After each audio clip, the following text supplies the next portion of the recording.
La presentación estaba dividida, o está dividida en 6 secciones y tenía el apoyo de un PowerPoint donde se fijaban los puntos principales de cada una de las secciones. Desafortunadamente, al tratar de abrirlo aquí no funcionó. Así que lo que me voy a limitar es, al cambiar de territorio, leer el subtítulo de cada una de las secciones y están advertidos de cuál es la materia que vamos a tratar, pero de forma unitaria es Santiago Álvarez en la década de 1960. ¿Okay?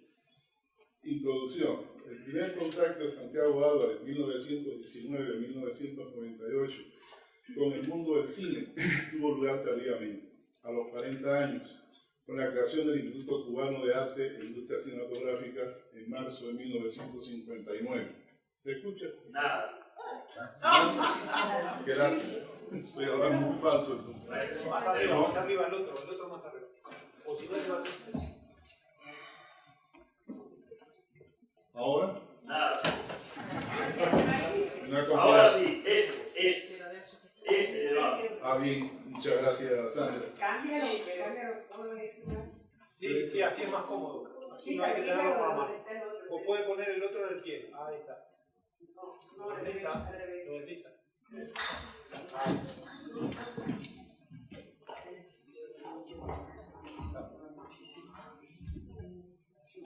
Ok, ahora sí. Me marcó fuerte. Pero decía que con la creación del Instituto Cubano de Arte e Industrias Cinematográficas en marzo de 1959, sus inicios en el cine fueron el resultado de la fusión de dos elementos que tienen que ver más con la psicología del individuo que con el ejercicio de una profesión: la intuición artística y la pasión política de los primeros años de la Revolución Cubana. Pese a ser un autodidacta, en 3 décadas llegó a filmar unos 70 documentales y cientos de noticieros. Obtuvo prácticamente todos los premios internacionales del cine documental y viajó por unos 90 países en busca de locaciones y figuras políticas del tercer mundo a las que entrevistó durante el periodo de la Guerra Fría. Entre otros juicios memorables de críticos y directores que lo conocieron, vale la pena mencionar el de Jean-Luc Godard, quien se refirió a él, cito, como el más grande editor de filmes del mundo. Fin de la cita. Santiago perteneció al pequeño grupo que fundó el ICAI en 1959, mientras que Julio García Espinosa y Tomás Gutiérrez Alea habían realizado estudios en Italia dentro de la estética del neorrealismo y dieron inicio a un cine cubano de contenido social, como el documental El Mégano. Santiago carecía de formación y experiencia profesional. No es metáfora ni retórica reiterar que su carrera artística se hizo sobre la marcha y a partir de cero. No obstante esta limitación profesional, en junio de 1960 creó uno de los pilares más fuertes y perdurables de la nueva institución cinematográfica. Segunda sección, Noticiero ICAI Latinoamericano, del cual ayer tuvimos algunas vistas. El Noticiero ICAI se guiaba más por la intuición de su director que por reglas profesionales. El material de archivo empleado era el mismo estatizado de un par de compañías privadas que producían noticieros en Cuba. El equipo técnico eran viejas cámaras de manivela Bellhauer con magazines de solo 2 minutos de duración. Tampoco tenían equipos de sonido especializados. Los primeros noticieros ICAI fueron silentes. Añadieron la música, el sonido sincrónico y demás efectos sonoros en el trabajo de mesa en el laboratorio, mientras se escrutaban cuadro a cuadro la sucesión de las imágenes en la moviola. De esta forma, apenas sin proponérselo, desarrolló un método de fílmico dinámico, novedoso y experimental. Una vez a la semana, 10 minutos de noticiero ICAI se ponían en pantalla. A medida que transcurrían las exhibiciones, el equipo de Santiago ganaba en experiencia.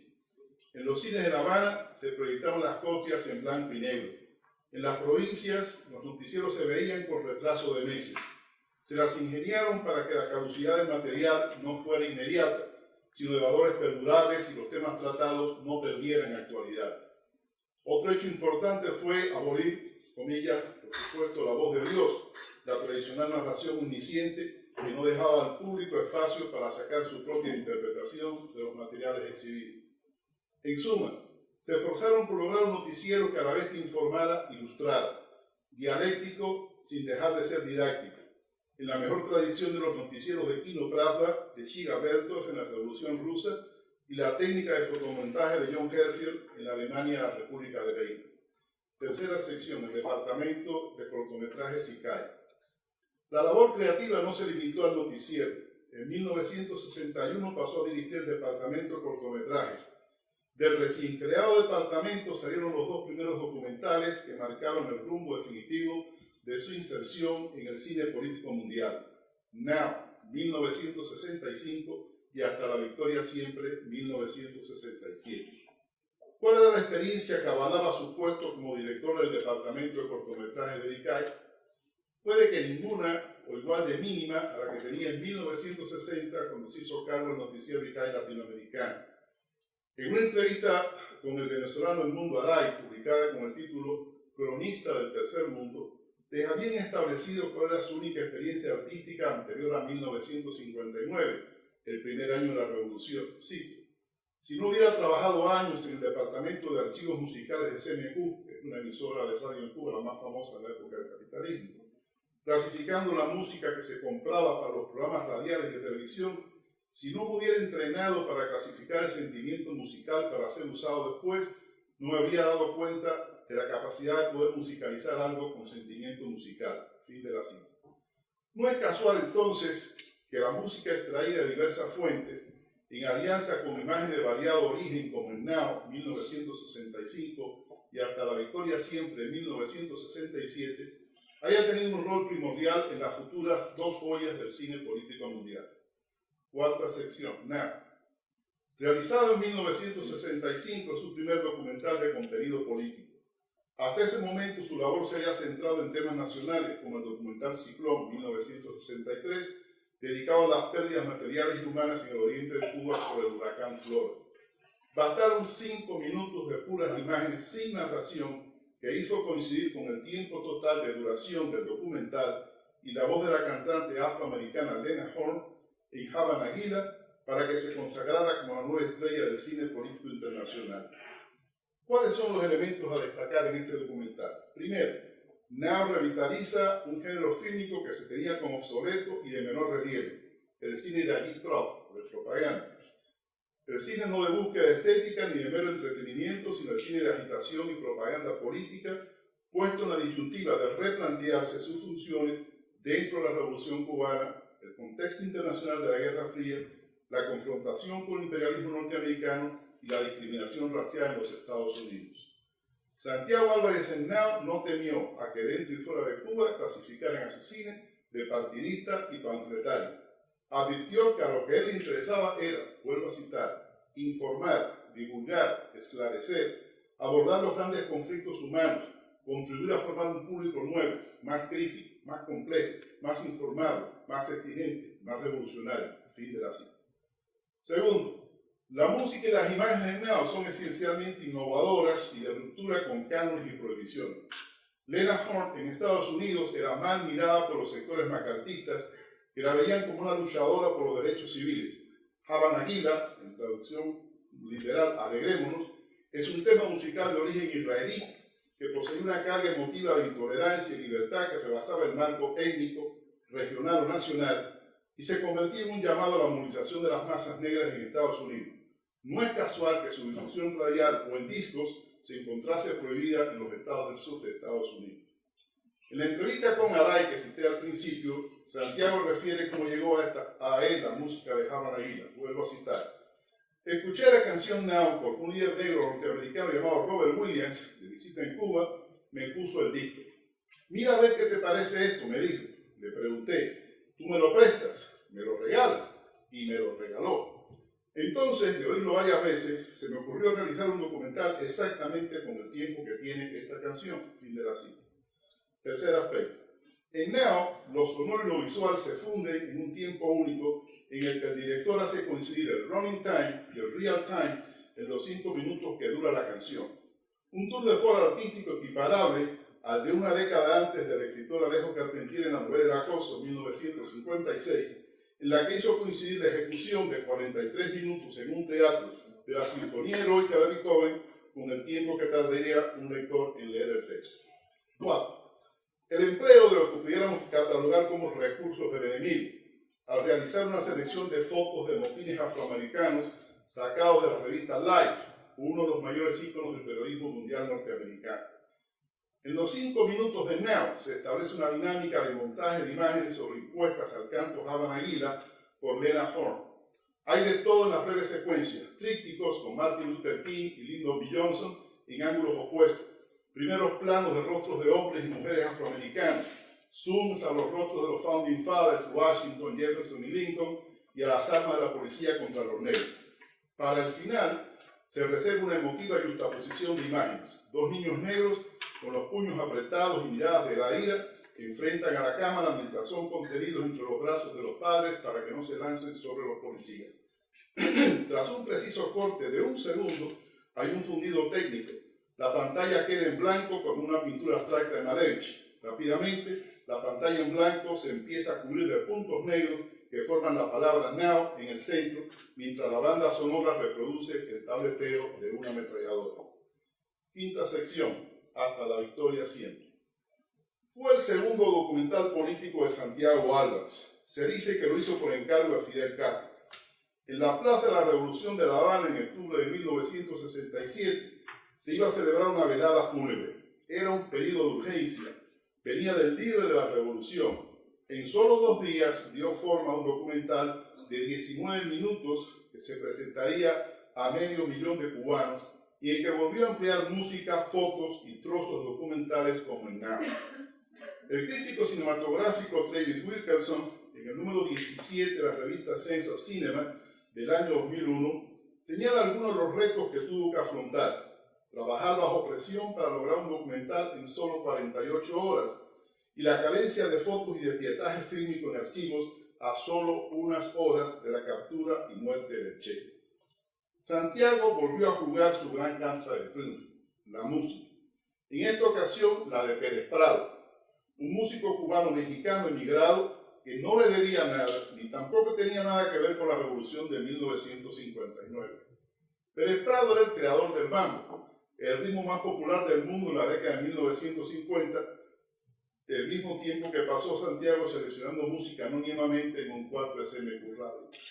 Como Picasso en la pintura seguía el precepto, yo no busco, luego encuentro, y dio con una verdadera rareza, exótica suite de América, compuesta en 1962. Nadie se atrevería a certificar a Pérez Prado como autor. No sonaba como mambo, parecía música sacra, era precisamente lo que necesitaba, un himno fúnebre. Al igual que pasó con la foto icónica de Che tomada por casualidad por Alberto Cordes en marzo de 1960 en otro acto fúnebre, el del entierro de los trabajadores cubanos víctimas de la explosión del vapor francés Lacroix, y la más rara avis del repertorio musical de Pérez Prado, exótica suite de América, pasó a ser identificada en Cuba y en el mundo como el himno luctuoso del Che. A diferencia de Now, que es un documental monolítico en el empleo del tiempo, de las imágenes y de la música en sus 5 minutos de duración, se pueden establecer varios momentos asociados a diferentes empleos de la música en los 19 minutos de duración de Hasta la victoria siempre. Santiago Álvarez reflexiona 13 años después sobre el filme en la publicación inglesa BFI, Dossier No. 2, Santiago Álvarez de 1980. Cito: si usted mira este filme ahora, usted puede ver muchos defectos en él, pero yo no quise arreglarlos. Teníamos que hacerlo en 48 horas, con los elementos a mano, fotos de Bolivia y algún que otro material de archivo del Che, nada más. Fin de la cita. Los 3 primeros minutos, por ejemplo, son de una calidad ejemplar, difícil de superar aún por el propio Santiago en el resto de su extensa obra. Como en Now, no hay palabras, solo imágenes del altiplano boliviano, visto de lejos y de cerca a través de sucesivos distanciamientos y zoom de la cámara que va de los infinitos caminos de tierra que conducen a los Andes a los rostros de piedra de indios que cargan sobre sus espaldas abultados colombos. Las imágenes en pantalla son contrapunteadas sonoramente por la música sacra de Pérez Prado. Si el running time de Hasta la victoria siempre se hubiera limitado a los 3 primeros minutos que dura la música, hoy estaríamos hablando de 2 documentales consecutivos, Now y Hasta la victoria siempre, perfectos en contenido y forma. La segunda parte da inicio con una imagen de archivo de Che, hablando durante una entrevista clandestina en la Sierra Maestra, 16 meses después, abril de 1958, de estar instalado como guerrillero en Cuba. La banda sonora cambia de la música semifúnebre y ritual de Exótica Suite de América al tono enérgico y combativo del himno del 26 de julio. Hasta ese momento el documental, justo a la mitad, aunque cambiante en el tono, mantiene un alto nivel de ejecución, al combinar en el presente la evocación del guerrillero muerto en campaña, sin ser visto en la pantalla, con las imágenes en el pasado del guerrillero con vida y de combatiente en la Sierra Maestra. La tercera parte abre con vista los campamentos petroleros bolivianos de la zona de Camirí, la misma de la guerrilla del Che. La música se disloca, pasa sin transición de himnos fúnebres y combativos a percusiones de tumbadoras y solos de trompeta. Las imágenes se hacen reiterativas. Asesores militares norteamericanos, soldados bolivianos en cuarteles y soldados bolivianos en camiones contrapuestas a fotos de campamentos guerrilleros abandonados en la selva. Muy probablemente es en la tercera parte donde empieza el declive, sobre todo por adoptar por un discurso más ideológico, menos visual y cambiar abruptamente el tono de la música empleada. La cuarta parte enfatiza algunos de los rasgos ideológicos de la tercera. Es casi totalmente discursiva, apenas sin empleo de fotos ni de fondo sonoro musical. El Che, de hablar lento y reiterativo, expone diversos escenarios que van de Cuba a la Asamblea General de Naciones Unidas, las agresiones imperialistas contra Cuba y la solidaridad de la Revolución Cubana con las luchas anticoloniales de Argelia, Vietnam y el Congo. En la quinta y última parte, aunque intenta volver al tono lírico del principio con empleo de fotos de primeros planos de rostros surcados de arruga, de indios combinados con los titulares de la prensa boliviana que dan cuenta de la existencia de la guerrilla del Che en el altiplano andino, no lo logra. En parte porque la música no es la misma de carácter sacro de la introducción, sino que cambia, se disloca, se llena de sonidos aleatorios y repetitivos de tambores, maracas y trompetas. Sexta y última parte, conclusión. En una entrevista filmada con el periodista brasileño Amir Lavaki, director de Etudo Verdade, Todo es Verdad, el más antiguo y prestigioso de los festivales de cine documental latinoamericano, Santiago dio la pauta para cualquier tipo de interpretación, análisis, parcial o total, que se quiera realizar sobre su labor cinematográfica. Cito de nuevo: yo no creo en filmes hechos para la posteridad, yo hago cine de urgencia. Fin de la cita. Su estética, no se cansó de repetir, era lo que Aristóteles definía como sum politikon, animal político. Hombres y animales tienen en común ser sociales, pero solo el hombre tiene la capacidad de ser político y relacionarse. En consecuencia, cualquiera de las decenas de documentales o noticieros hechos por él refiere al tratamiento de los temas sociales, políticos e ideológicos contemporáneos. Su mirada de sum politikon puesta en lo cotidiano, en el presente, no en la posible inmortalidad de su obra. Solo así se comprende que haya logrado mantener vigente, aún con altas y bajas en la calidad, una producción seriada de noticieros y documentales por 3 décadas y que haya brindado testimonio de las luchas del tercer mundo en los más diversos escenarios: Asia, África y América Latina. Segunda conclusión. Entre los documentales Now 1965 y Hasta la Victoria Siempre en 1967 existe una breve separación temporal de solo 2 años. Si la separación se traslada del tiempo al espacio real, se agiganta considerablemente, pues estamos en presencia de territorios geográficamente en oposición: Estados Unidos de Norteamérica y Bolivia en Sudamérica. También podríamos apuntar, junto a los cambios espaciotemporales, se produce un cambio en la temática, de la rebelión espontánea de las masas negras en Estados Unidos a la creación planificada de un foco guerrillero en el corazón de los Andes. Al parecer, no existió un vínculo previo en la creación de ambos documentales más allá del marco histórico que les proporcionaba la turbulenta década política mundial de los años de 1960. No por ser el resultado de una acumulación de contradicciones que venían desde mucho antes, décadas en Estados Unidos y siglos en Bolivia, el estallido social de las masas negras y la muerte del Che dejaron de tomar por sorpresa a la opinión pública mundial. ¿Cómo se las arregló artísticamente para lidiar con ambos eventos históricos de carácter contradictorio? Para encontrar la respuesta debemos remitirnos al montaje intelectual de imágenes por atracción, una técnica de filmación típica de los primeros años del cine soviético en directores como Sergei Eisenstein, el acorazado Potemkin de 1925, y Pudovkin en La Madre en 1926, asimilados de forma innovadora dentro del conjunto de la obra documental y noticiosa de Santiago Álvarez. Sin palabras, con puros golpes de imágenes, es posible trazar en ambos documentales un vínculo visual ideológico que va de la ira y la violencia reflejada en los primeros planos de los rostros de los negros norteamericanos en las marchas de protesta contra la discriminación racial, a los primeros planos de los rostros surcados de arrugas de los indios bolivianos en marcha por los caminos que conducen a los Andes. Los rostros airados de los negros norteamericanos en pantalla reflejan las promesas no cumplidas de igualdad y fraternidad de la modernidad, mientras que los rostros arrugados y pasivos de los indios bolivianos dan testimonio de una explotación colonial y feudal de siglos sin esperanza de cambio. En Now, la violencia está dentro, estalla entre los límites de una sociedad que no logra superar las barreras segregacionistas de la discriminación racial heredada del sistema esclavista de los estados del sur en los Estados Unidos. En Hasta la Victoria Siempre, la violencia viene de afuera, a través del foco guerrillero que Che instala en Bolivia, área a la que previamente ha identificado en términos de ideología leninista como el eslabón más débil de la cadena imperialista, y que pretende ser, en su proyecto utópico guerrillero, el núcleo de una futura revolución social que abarque al resto de la América del Sur. Tercera conclusión. En el orden de la innovación artística, con pocos recursos a su disposición, realizó mucho. Entre sus mejores logros está la inserción de fotos y material gráfico de todo tipo acompañado de la música contestataria. En Now, por ejemplo, se adelantó en 20 años al empleo actual del videoclip en la propaganda de las canciones de modas.